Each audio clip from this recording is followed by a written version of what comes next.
എല്ലാറ്റിനും ഓരോ സമയമുണ്ട്. സമയമാകുമ്പോൾ എല്ലാം ശരിയായി വരും. അടുത്ത പഠനം തുടങ്ങുമ്പോൾ ഒന്ന് ബന്ധപ്പെട്ടോളൂ. പഴയ കളിയൊന്നും ഇനി നടക്കില്ല. പ്രാരാബ്ധക്കാരനായി. ഒരു കല്യാണം കഴിച്ചു. ഇത്തിരി വിപ്ലവാ. വീട്ടിൽ നിന്ന് പുറത്താപ്പോ. ഇപ്പോ ഒരു ജോലിയാ വേണ്ടത്. ഇതിരിക്കട്ടെ. അയ്യേ, പൈസയൊന്നും വേണ്ട. സാറ് വിചാരിച്ചാ ഒരു ജോലി ശരിയാക്കി തരാൻ പറ്റുമോ? ചോക്കുമലയിൽ ഇരിക്കുന്നവൻ ഒരു ചോക്ക് കഷ്ണം അന്വേഷിച്ചു പോയ കഥയുണ്ട്. കയ്യിൽ നല്ലൊരു തൊഴിലിരിക്കുമ്പോഴാണ് താൻ ജോലി അന്വേഷിച്ച് നടക്കുന്നത്. എടോ, കയ്യിലിരിക്കുന്ന മറന്ന് കിട്ടാത്തതിന്റെ പിന്നാലെ പോയാൽ അത് അകന്നു പോവുകയുള്ളൂ. സമയമാകുമ്പോൾ വരേണ്ടത് വന്നിരിക്കും. വരട്ടെ. അല്ല, ജോലി കിട്ടിയോ? ജോലിയും കിട്ടി, ആദ്യത്തെ ജോലിയുടെ ശമ്പളവും കിട്ടി. കണ്ടോ? 500 രൂപയോ? അയ്യോ, അതെന്ത് ജോലിയാ? അതൊക്കെയുണ്ട്, പറയാം. ഞാൻ ജോലി ചെയ്ത് ഉണ്ടാക്കുന്ന ആദ്യത്തെ കാശ. ഇതെന്താ ചെയ്യാൻ പോണെന്നറിയോ?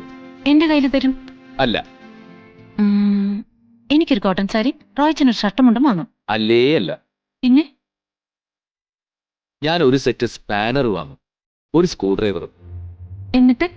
എന്നിട്ട് പഠിച്ച പണി ഓട്ടോമൊബൈൽ മെക്കാനിസം. നമസ്കാരം സാർ.